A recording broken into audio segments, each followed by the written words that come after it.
अगर आप बार बार सोच सोच कर तंग हो रहे हो, ओवर थिंक कर रहे हो, क्या सच में कोडिंग मेरे लिए है? सब लॉजिक सोच लेते हैं, मैं क्यों नहीं सोच पाता?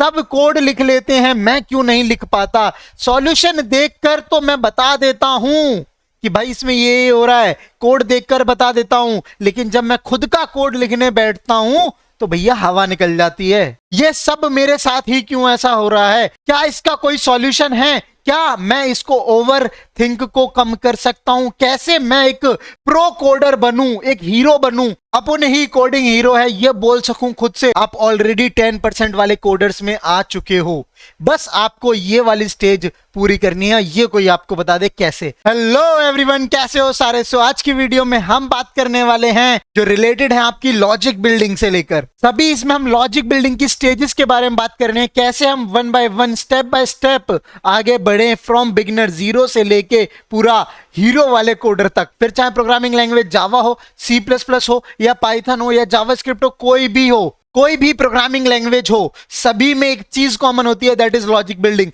सभी में एक चीज कॉमन होती है, that is data structures and algorithm. सभी में वही लूप्स होते हैं, वही व्हाइल लूप्स, वही कंडीशनल स्टेटमेंट्स, वही मेथड्स, वही क्लासेस, वही ऑब्जेक्ट्स। बट सब में डिफरेंस ये होता है कि किसी का यूज केस अलग होता है, किसी के सिंटेक्स अलग होते हैं, बट इंटरव्यू में पूछे जाने वाले क्वेश्चंस ही सेम रहने वाले हैं। बस आपको प्रोग्रामिंग लैंग्वेज बहुत सारी दी होंगी, उसमें आप किसी एक को यूज करो। सो मेन क्या है उस प्रॉब्लम का सॉल्यूशन? मेन क्या है? Logic of the program. और इसी में आपको दिक्कत आती है कि भाई आपसे लॉजिक नहीं बनते, सबके बन जाते हैं।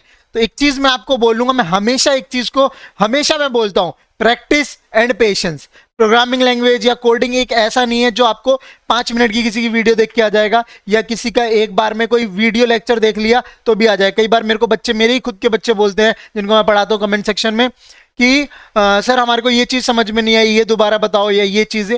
सेम मैं पढ़ा रहा हूं इतने बढ़िया तरीके से, जीरो से ले जाके एडवांस लेवल तक लेके जाता हूं, क्योंकि हर किसी की समझने की क्षमता अलग है, ये भी आपको पता है। हर कोई गॉड गिफ्टेड नहीं होता। आप अपने आप को तो बिल्कुल मत मानो, मैं भी नहीं मानता हूं, लेकिन इसका ये मतलब नहीं है कि हम कोडिंग नहीं सीख सकते। इसका ये मतलब नहीं है हम अपने लॉजिक नहीं सोच सकते। नो, देखो सबसे पहले एक मान लो, नो शॉर्टकट फॉर दैट। कोई शॉर्टकट नहीं है, हमको मेहनत करनी है, हमारे पास कोई सुपर पावर नहीं है, बट हम मेहनत करेंगे। लेकिन मेहनत की भी तो कोई डायरेक्शन होनी चाहिए। हम मेहनत करने के लिए रेडी है, लेकिन कोई हमें ये तो बता दे किस रास्ते पे चलें।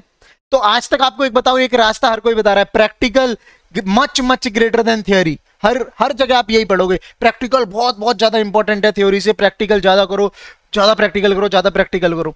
मैं अगर आपको बोल दूं theory is greater than equal to practical, तो भाई कुछ भी गलत नहीं होगा। डायरेक्ट आप क्वेश्चन सॉल्व करने लग जाओगे, पॉसिबल नहीं है। इवन इजी क्वेश्चन भी आपको हार्ड लगेगा। इसकी एक सिंपल साइकोलॉजी है, अगर आपको किसी के यहां जाना है तो आपको उसका एड्रेस पता होना चाहिए, राइट? अगर आपको एड्रेस पता है फिर तो आपको चल के ही जाना है।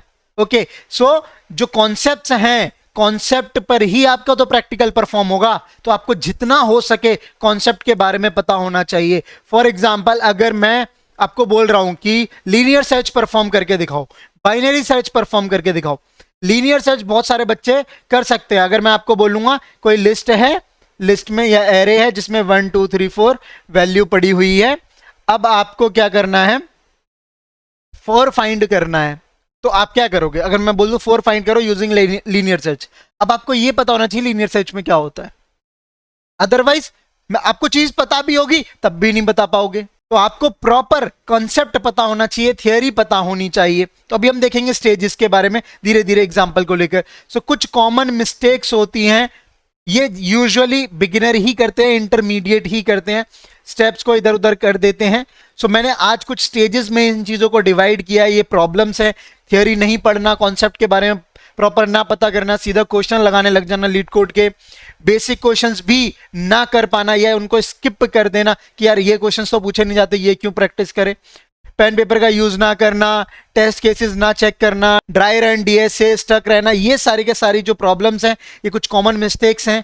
इसको हम देखते हैं स्टेज बाय स्टेज, कैसे आप एक जो नूब बंदा होता है वो करता है ये दिक्कतें, आप कैसे इनको कम कर सकते हो। So there are 3 stages in the logic building. हर एक प्रोग्रामर, हर एक कोडर इन 3 स्टेजेस को पूरा करता है, तब वो एक चैंप वाला कोडर बन पाता है, तब वो एक हीरो कहलाता है। यस, इसके अंदर आपकी 0 स्टेज आती है जो हर किसी की फेवरेट है, हर किसी की, that is learning from the YouTube, learning from the articles, just reading the concepts, copy and pasting the code, बस इसको कहते हैं जीरो स्टेज। इसको देखकर सब लोग बोलते हैं yes we can do the coding, और हर कोई जाके कूद जंप मारना शुरू कर देता है।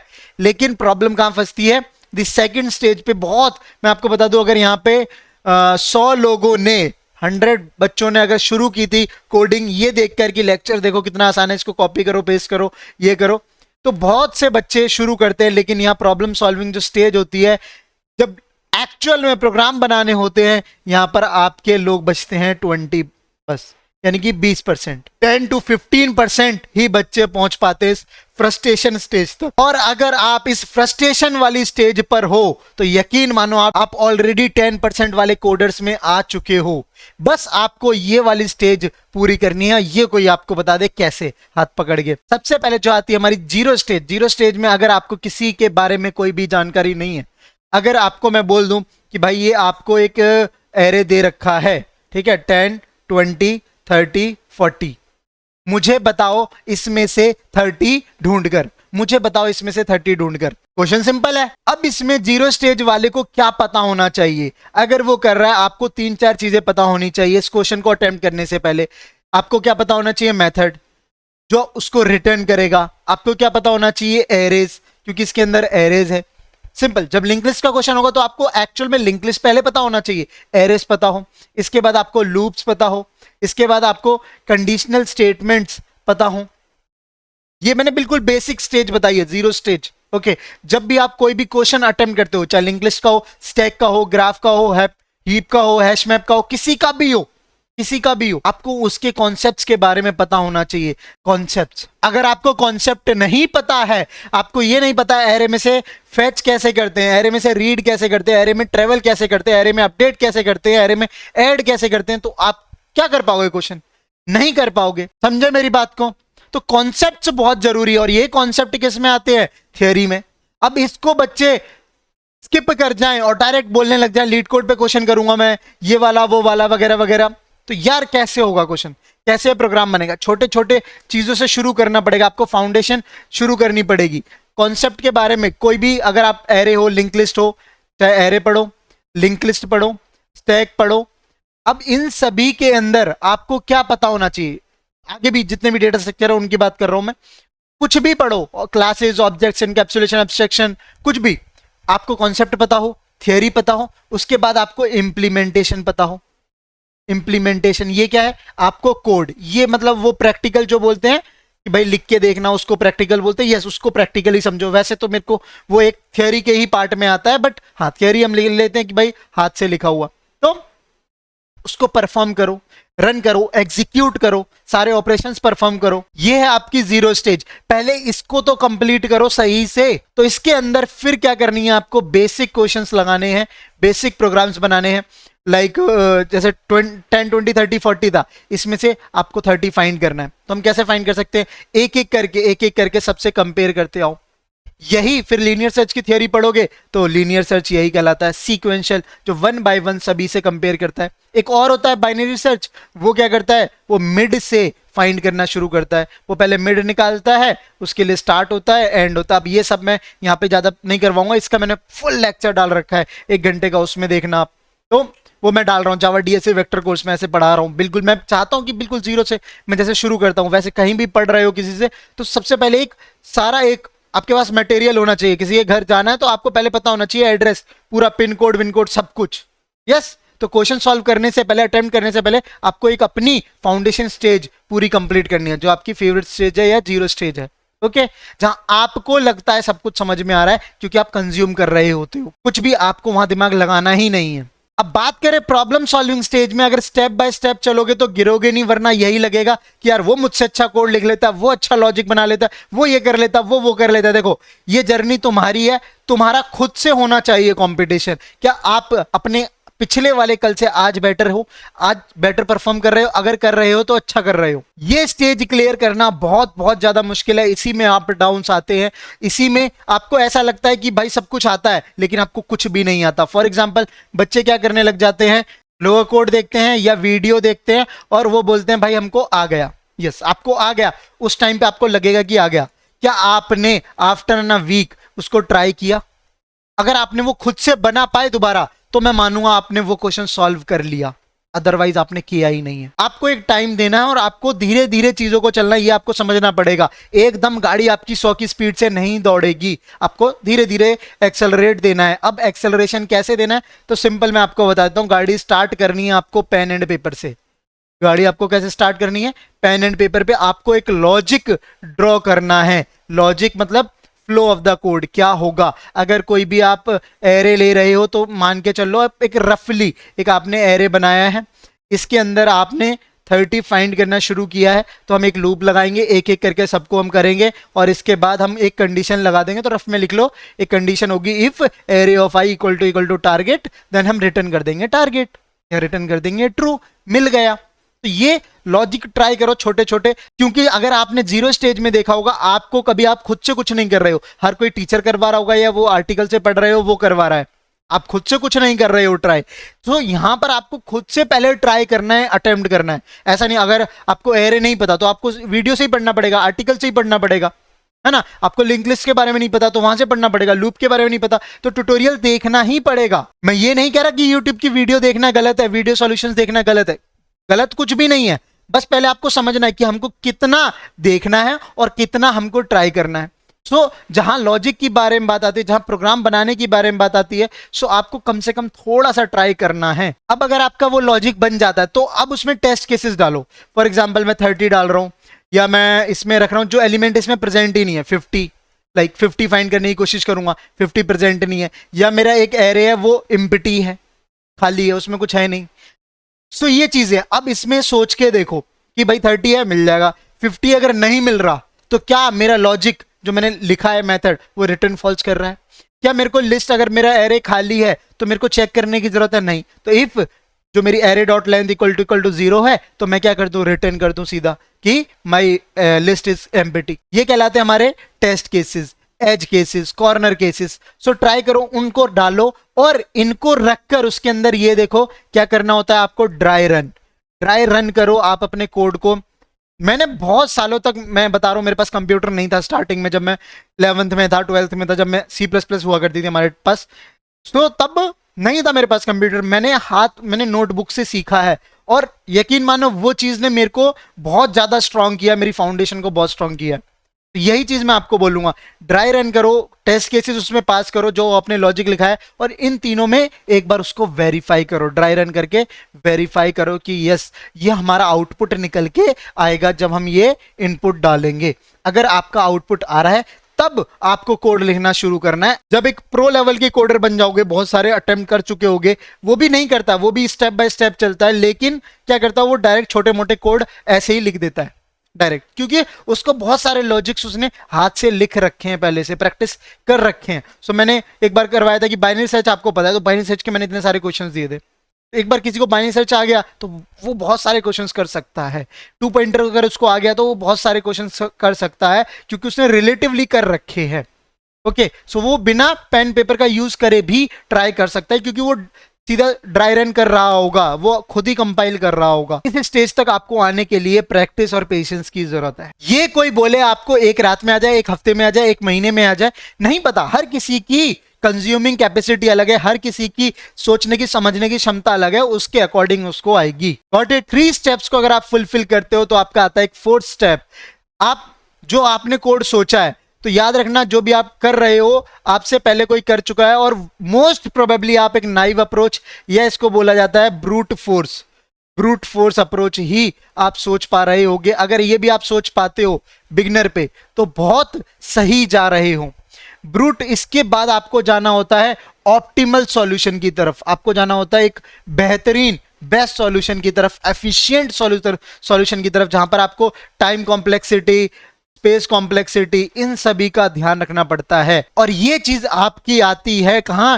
DSA के अंदर, डेटा स्ट्रक्चर्स एंड एल्गोरिथम्स के अंदर। तो एक प्रोग्रामिंग लैंग्वेज में अगर आप देखोगे, छोटे मोटे अगर प्रोग्राम बनाओगे, यहां तक स्टेज ही है, लेकिन नाइव टू ऑप्टिमल जाना, वो स्टेज में वो स्टेप कहलाया जाता है आपका एक्चुअल प्रॉब्लम सॉल्वर, वो कहलाया जाता है एक डीएसए का लेवल। तो कोई भी प्रोग्रामिंग लैंग्वेज आप सीखना शुरू करते हो उसमें डीएसए एक फाउंडेशन लेवल पे जरूर सीखना। 1-2 महीने के बाद आपकी एक स्टेज आएगी, वो होगी आपकी फ्रस्ट्रेशन स्टेज। आप जो ये कर रहे होगे, लॉजिक बना रहे होगे, सब कुछ कर रहे होगे, तो आप क्या होगे, 2 चीजें होंगी। पहला, आपसे क्वेश्चन ज्यादा आप सॉल्व नहीं हो रहे होंगे, क्वेश्चन सॉल्व नहीं हो रहे होंगे। अगर आपको ऐसा लग रहा है कि आप इकलौते हो जिससे क्वेश्चन सॉल्व नहीं हो रहे हैं, गलत लग रहा है। बहुत सारे लोग हैं जिनसे नहीं होते हैं। आपको ये लग रहा है किसी और से हो जा रहे हैं, मुझसे नहीं हो पा रहे क्योंकि उसका ब्रेन अच्छा काम कर रहा है। आपको जितना हो सके यहां पर पैटर्न्स पे ध्यान देना है। पैटर्न्स बोले तो ये पैटर्न्स वाले क्वेश्चंस नहीं, स्टार पैटर्न्स वाले, नंबर पैटर्न्स, वो नहीं। आपको रिलेटिव क्वेश्चंस, लाइक अगर ये बाइनरी सर्च से ये क्वेश्चन हुआ है तो ये भी बाइनरी सर्च का क्वेश्चन हो रहा है, ये भी अगर लीनियर सर्च से हुआ है इसमें भी लीनियर सर्च का कॉन्सेप्ट लग रहा है, इसमें भी 2 पॉइंटर का क्वेश्चन लग रहा है, ये एरे का क्वेश्चन है तो सिमिलर एरे से ही रिलेटेड ये क्वेश्चन है। इसमें पहले मिनिमम फाइंड करना था, आज मैक्सिमम फाइंड करने को मिल रहा है। तो पहले लेस देन का साइन था, अब ग्रेटर देन का साइन है। तो आपको रिलेटिव क्वेश्चंस पे ज्यादा ध्यान देना है। जब आप रिलेटिव क्वेश्चंस पे ज्यादा ध्यान दोगे तो धीरे धीरे आप क्या देखोगे कि पहले आपका किया हुआ क्वेश्चंस, जैसे नंबर ऑफ क्वेश्चन जब आप ज्यादा कर लोगे, लाइक अगर आप, मैं मान के चलता हूं आपने 200 क्वेश्चन सॉल्व किए, तो 200 क्वेश्चंस में से एक नया क्वेश्चन ऐसा बन के आता है, बहुत रिलेटिव होता है एक नया कॉन्सेप्ट, ऐसा नहीं है कि हवाबाजी अलग से ही आ जाता है। तो नंबर ऑफ चांसेस, तुमको ही पता है प्रोबेबिलिटी, अगर 10 में से मैं क्वेश्चन देता हूं कि 10 में से क्वेश्चन, जो 5 क्वेश्चन है वो 200 में से है, तो आपकी प्रोबेबिलिटी कितनी बढ़ गई। अगर आपने यहाँ 100 किए होंगे तो वो 2 में से 100 आ रहा है, ऐसा कुछ है। तो आपके नंबर ऑफ चांसेस बढ़ जाते हैं जितने ज्यादा आपको लॉजिक पता होगा। तो आपको ये ट्राई करना है, जो क्वेश्चन आपने सॉल्व कर लिया है क्या आप वो क्वेश्चन दोबारा सॉल्व कर सकते हो। अगर वो क्वेश्चन आप दोबारा सॉल्व कर सकते हो तो आप सही हो। धीरे धीरे एक स्टेज ऐसी भी आएगी, नए क्वेश्चन भी आपसे बनने लग जाएंगे। लेकिन मेरा मानना यह है कि जो आपने क्वेश्चन करे वो आपसे दोबारा पूछे जाए तो बन जाते हैं। पहले ये स्टेज क्लियर हो जाएगी, फिर दूसरी स्टेज आई, क्या उससे रिलेटिव क्वेश्चन आप कर पाते हो, ये कर लोगे तो फिर आएगी आपकी एक तीसरी स्टेज जहां पर आप एक नया क्वेश्चन सॉल्व कर पाओगे। तो उसके लिए आपको क्या रहना पड़ेगा, इस सभी पाथ पे रेगुलर रहना पड़ेगा, कंसिस्टेंट रहना पड़ेगा। प्लस अगर आपका कोई टॉपिक नहीं हो रहा है, अगर आपको कोई चीजें, जैसे कई बच्चे मेरे को बोलते हैं, एक मेरे से बच्चा पढ़ रहा था, वो कह रहा सर मेरे से स्टार पैटर्न ज्यादा नहीं हो रहे हैं, अच्छे नहीं बन पा रहे, लॉजिक में दूसरों की तरह नहीं कर पा रहा हूं, मैं 2 हफ्ते से लगा हुआ। मैं बोला इसको छोड़ दे, आगे बढ़, एरेस पे बढ़, लिंक लिस्ट पे बढ़, स्टैक पे बढ़, धीरे धीरे आगे बढ़ते रहे। तो आपको स्टक नहीं रहना है, आपको मूव ऑन कर जाना है। यस, यू समझ लो, आपका उस टॉपिक से थोड़ी देर के लिए ब्रेकअप कर लो, मूव ऑन कर जाओ। मूव ऑन करने के बाद जब आप एक नहीं आगे वाले टॉपिक पे जाओगे, न्यू टॉपिक दोबारा से पढ़ो, पढ़ते रहो। मतलब ये नहीं है कि रुक जाना है, अपने आपको रोक देना है, लाइफ रुकेगी नहीं, 1-2 ब्रेकअप हो जाएंगे जिंदगी में। तो यस, तो 1-2 अगर टॉपिक आपको क्लियर नहीं हो रहे हैं, स्किप करो उसको कुछ टाइम के लिए। आपने यूं मानो कि हाँ मैंने आपको बोला है 5-10 क्वेश्चन किए, आपने 5-10 क्वेश्चन उसमें कर लिए हैं टॉपिक के, ठीक है, नहीं समझ में आ रहा है, स्किप करो थोड़ा टाइम के लिए और जाओ उसको रिवाइज करते रहो। यही स्टेज है जिसको आपको क्लियर करना है। अगर आपको क्लियर कर दिया आपने तो आप नए क्वेश्चन अटेम्प्ट कर पाओगे, उनको सॉल्व कर पाओगे। तो आप जैसे जैसे मूव ऑन करते जाओगे, नए नए टॉपिक की तरफ बढ़ते जाओगे, सीखते जाओगे, तो आपके पास क्या है, आपका ओवरऑल देखो, एक चीज देखी जाती है, मार्क्स ना कभी एक सब्जेक्ट में नहीं देखे जाते, परसेंटेज क्या बनती है, एक ओवरऑल परसेंटेज बनती है, तब बंदा क्या बनता है कि भाई ये फर्स्ट है, ये सेकंड है, ये थर्ड टॉपर है। तो ओवरऑल आपके पास वेटेज ज्यादा होगी, जब धीरे धीरे आपका इसमें क्या होगा, ब्रेन भी ग्रोथ कर चुका होगा। सो ये थी 3 स्टेज, इन सब का ये मैंने समराइज फॉर्म कर दिया है। 0 स्टेज है जहां अगर आपको कुछ नहीं आता तो यस आप आर्टिकल्स का और उसका ध्यान दो, है ना, वीडियोस देखो यूट्यूब पर, किसी का कोर्स देखो, कुछ भी देखो, उससे क्लियर करो और आर्टिकल्स पढ़ो, जितना हो सके पढ़ने की हैबिट डालो, 2-3 टेस्ट केसेस डालो, ट्राई करो, ड्राई रन करो। यस ये हमारा कोड यहां फेल होगा, इसके लिए यहां इसके लिए चलेगा, ये सोचते रहोगे ना, ये जो 3 चीजें यही करते रहोगे तो बहुत सी क्लैरिटी मिलेगी आपको खुद के कोड से। कोड करने से पहले किसी के घर पहुंचने से पहले आपका पूरा रोड मैप तैयार होगा, फिर तो आपको बस टाइपिंग करनी है। कोडिंग इज जस्ट टाइपिंग, जो मैंने बताया था, प्रोग्रामिंग और कोडिंग में डिफरेंस था, programming is beyond the coding, yes coding is just typing, just writing the process, programming is thinking process, वो ये सब है। मैंने अभी वीडियो बनाई थी जिसमें मैंने आपको बताया था कि भाई एक जो इंटरव्यू में बैठते हो कैसे आपको आंसर देना है, तो आपको बेस्ट सॉल्यूशन आता है, बेस्ट अप्रोच पता है, तब भी आपको नहीं देनी है, नाइव से ही बतानी है। आपको एक रियल प्रॉब्लम सॉल्वर बनना है तो आपको naive approach, brute force approach से कैसे हम बेस्ट अप्रोच की तरफ मूव कर रहे हैं, 2-3 अप्रोच है हमारे पास, उसमें हम यही क्यों कर रहे हैं, ये पता होना बहुत जरूरी होती है। ये बहुत ज्यादा इंपॉर्टेंट हमारा स्टेप बन जाता है। तो that's it for this video. Interview questions कैसे पूछे जाते हैं, क्या प्रोसेस होता है, कैसे जवाब देना होता है, इस पे मैंने वीडियो बनाई है। कैसे सॉफ्टवेयर इंजीनियरिंग मुश्किल है बट आपको टिके रहना है, इस पे भी मैंने वीडियो बनाई है, और लेक्चर्स भी मैं बना रहा हूँ जावा डीएसए वेक्टर कोर्स। तो जाकर विजिट करो, बहुत सारी चीजें मैं कर रहा हूँ, बहुत सारी आ रही हैं। सब्सक्राइब करो, लाइक करो, शेयर करो, सपोर्ट दिखाओ यार। पढ़ना चाहते हो उन लोगों को जोड़ो इस चैनल से, वो आप कर दो, बाकी पढ़ाने का काम, लोगों को रास्ते दिखाने का काम मैं कर दूंगा। Okay then, bye bye, best of luck.